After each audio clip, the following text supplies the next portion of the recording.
votre sentiment général sur ce qui s'est passé ces dernières années avant d'aller sur ce qu'il y a aujourd'hui et ce qui peut nous attendre demain. Très bien. D'abord, salam alaikum. Je suis franchement content de retrouver plusieurs amis. Déjà, c'est une occasion heureuse et en cela, je tiens d'abord à remercier c'est Mohamed et le groupe Le Matin pour avoir créé cet événement qui, à la fois, pour moi en tout cas, il est aussi amical, mais il est professionnel et d'un niveau clairement professionnel de haut niveau.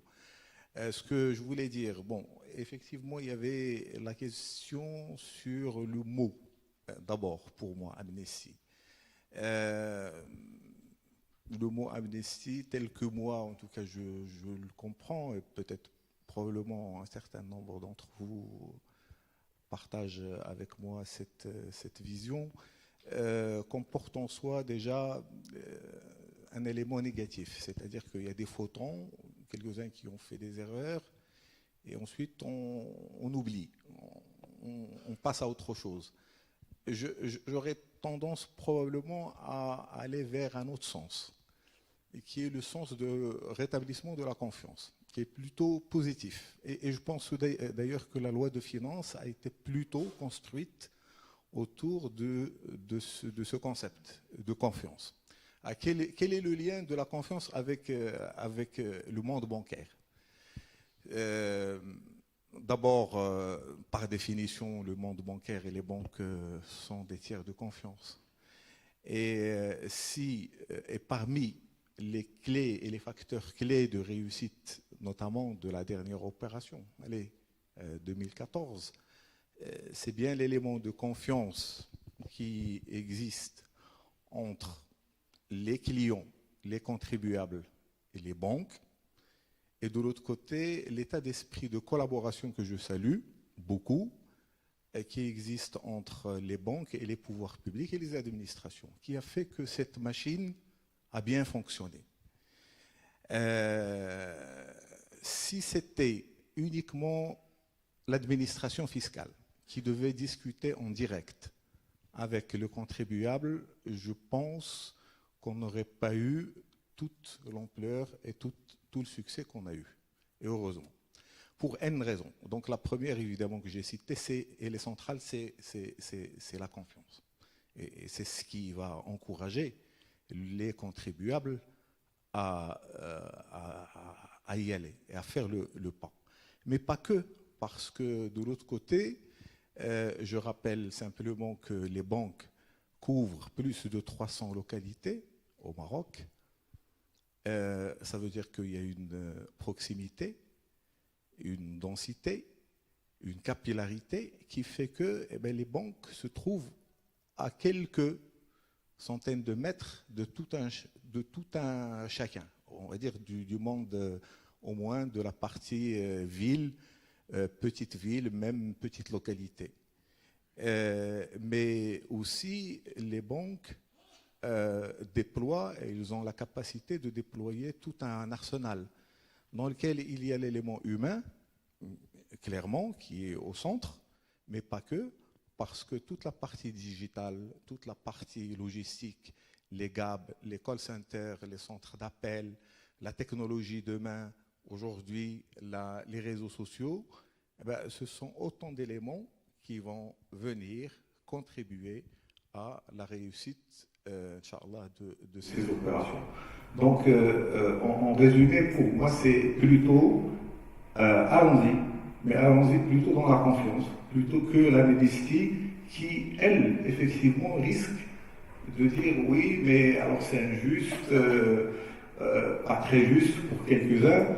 En tout cas, moi, personnellement, je m'inscris plutôt dans le volet de la confiance et dans le volet de l'accompagnement des clients et de la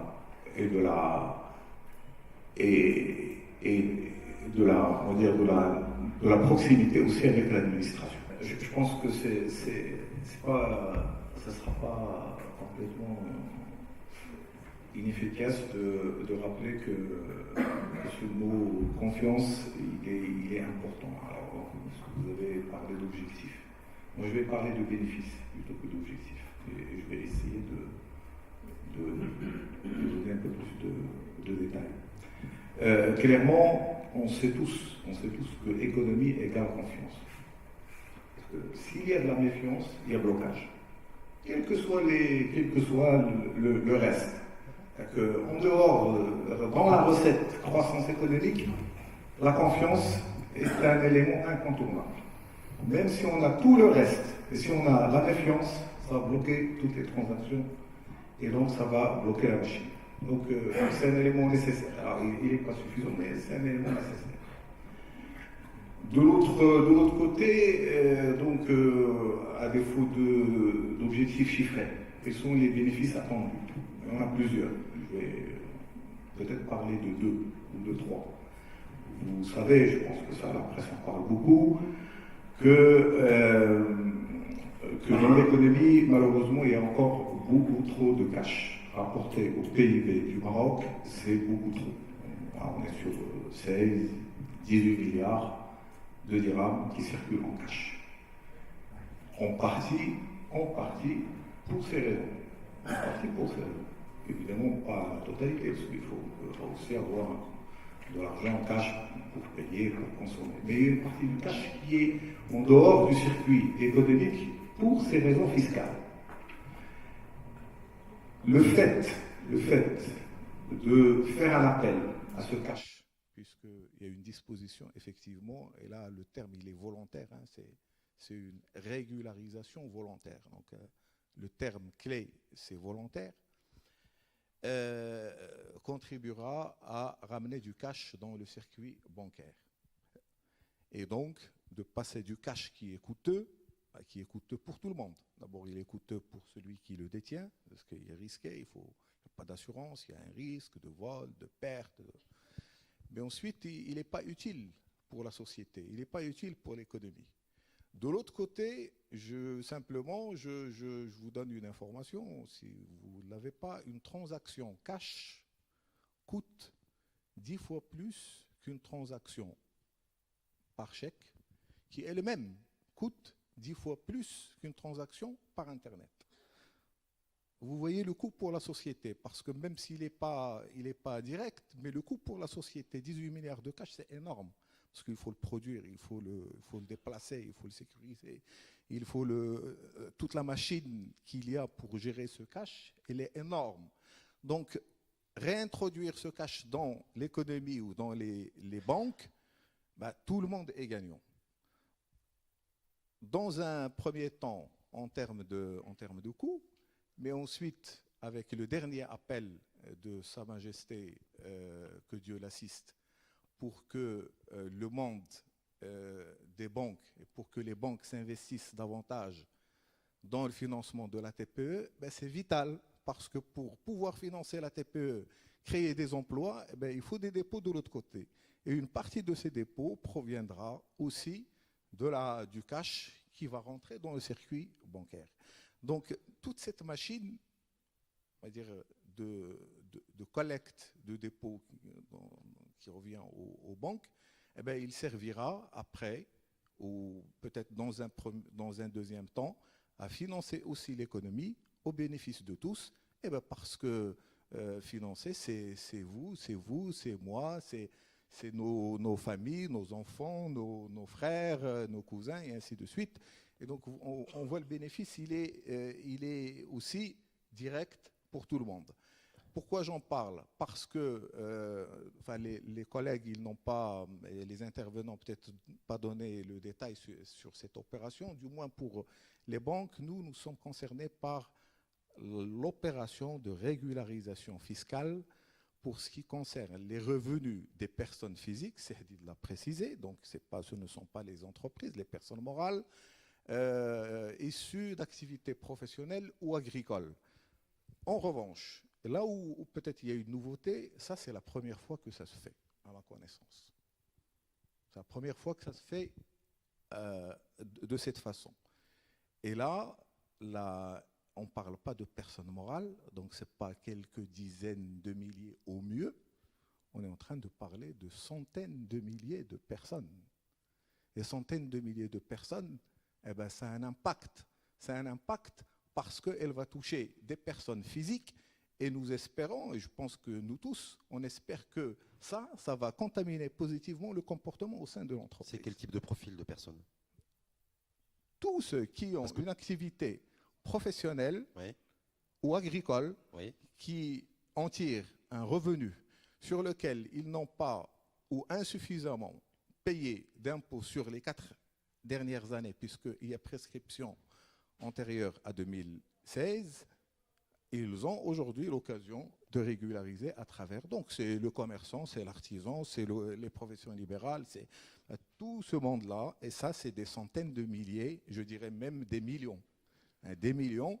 Et le bénéfice, c'est là où je le vois. C'est-à-dire que finalement, c'est aussi une forme d'éducation. J'espère que, et je suis même convaincu, que ça va rejaillir positivement sur le comportement entreprise. Vous alignez-vous à tout Oui. ce qui est fait et tout ce qui est entrepris par l'Office d'échange, l'internationalisation, mondialisation, le fait que citoyenneté du monde, y compris d'un point de vue financier? Alors, je vais fiscal. peut-être revenir sur les commentaires de Sahdid sur la difficulté.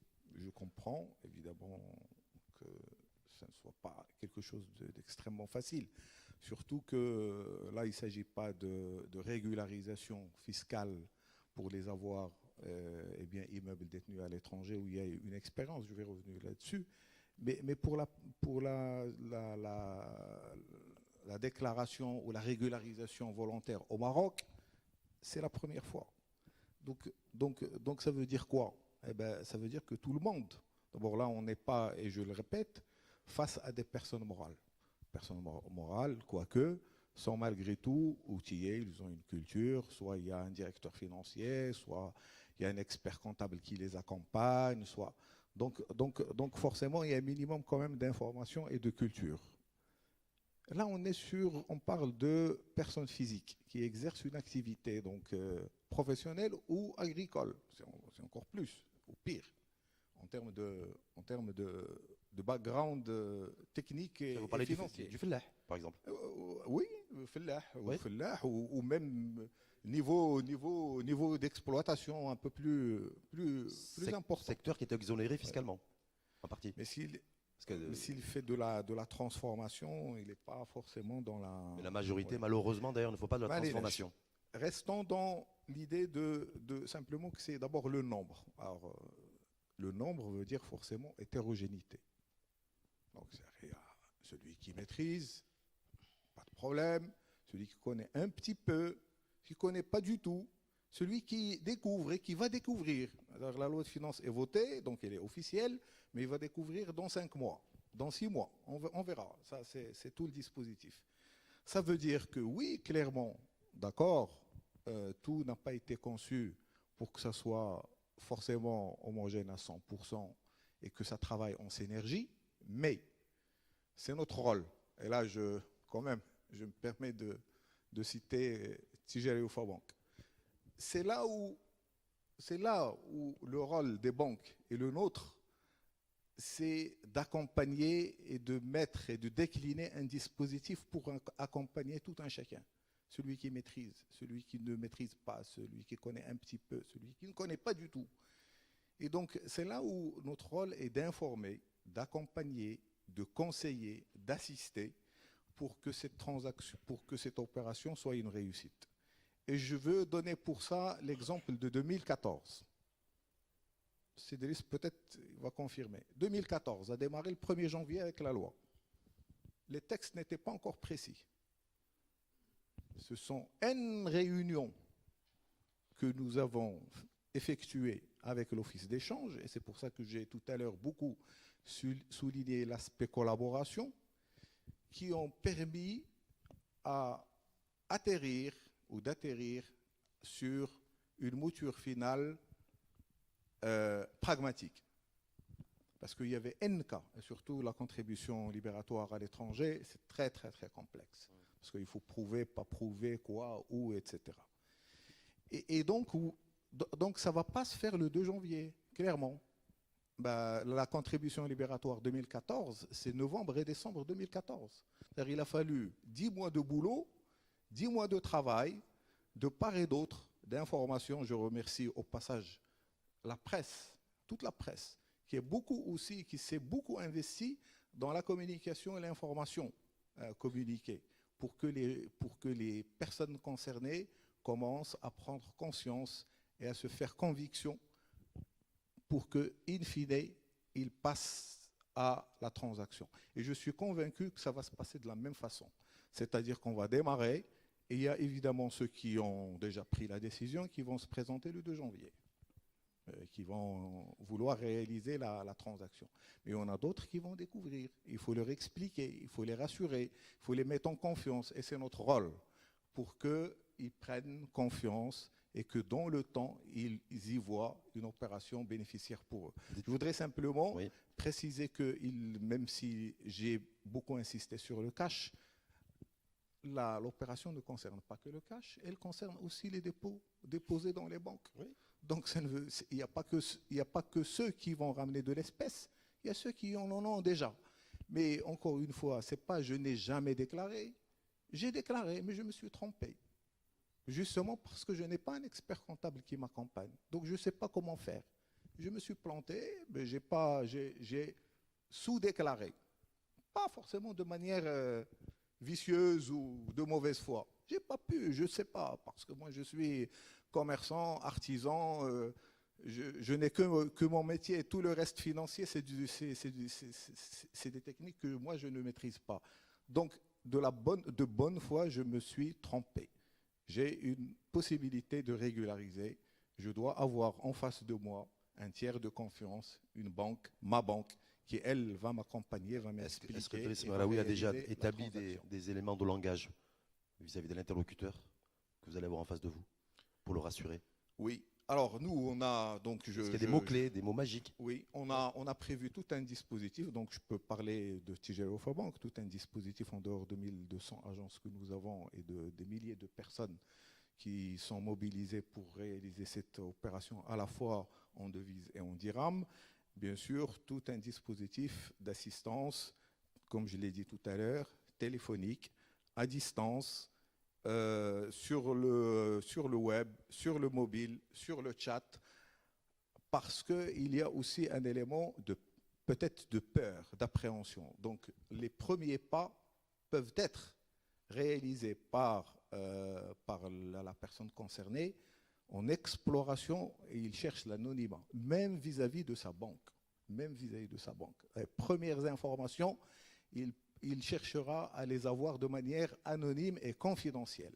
Ce n'est que plus tard qu'il va se faire une conviction, il viendra voir le banquier pour lui en parler. Je ne parle pas de ceux qui sont initiés, qui maîtrisent, et donc ce n'est qu'après qu'on va qu'on va arriver à la transaction. Mais avant la transaction, c'est du chemin. C'est beaucoup de travail, de confiance, pour rassurer le client, de lui montrer que... Et la preuve en est que, évidemment, tous les collègues, ils ont cité l'anonymat. Dans la loi de finances, c'est comme pour la contribution libératoire en devise, ce qui est demandé pour réaliser la transaction, ce sont deux éléments, pas plus. Identification de la personne, c'est-à-dire nous, banque, ce qu'on va demander, et le montant déclaratif. Le montant déclaratif, il pourrait avoir sur son compte 1 million de dirhams, c'est un exemple, mais vouloir payer la contribution ou déclarer que 500 000 dirhams. Et c'est lui qui le décide. Donc déjà, donc à ce stade-là, c'est lui. Ensuite, étanchéité totale avec l'administration, puisqu'il n'y a aucun échange de fichiers, si ce n'est le montant qui est transmis le mois suivant avec un code de transaction. Donc à la fois, il y a une étanchéité physique et une étanchéité, je veux dire, d'information et donc digitale. Je pense que ça, c'est un élément déterminant qui va beaucoup rassurer les... Dernier point, Driss Maraoui, sur l'origine de l'argent. Ce que soulevait d'ailleurs si Mohamed Hadid tout à l'heure, apparemment c'est un peu le maillon, c'est le caillou un peu dans la chaussure. Bon, si vous êtes face à cette situation, à l'international, je sais qu'il y a des banques effectivement qui collaborent aussi avec différentes organisations de renseignement et autres. Voilà, c'est ces choses qui se font, des choses qui ont été mises en place suite à des lois antiterroristes, bref, tout un arsenal juridique. Est-ce que dans cette opération de contribution libératoire, le banquier, quel qu'il soit, de votre banque ou d'une autre banque d'ailleurs, peut aller sur ce terrain-là pour effectivement demander un maximum d'informations sur l'origine de l'argent. Alors, pour que ça soit clair sur cet aspect, il n'y a pas de négociation possible. C'est-à-dire la lutte anti-blanchiment, tout ce qui l'accompagne, il n'y a pas de tolérance, c'est tolérance zéro. Sauf que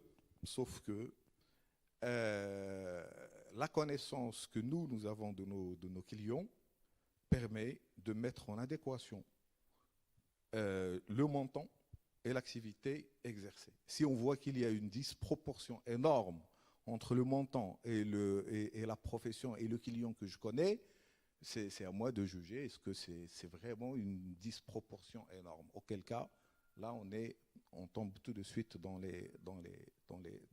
l'anti-blanchiment.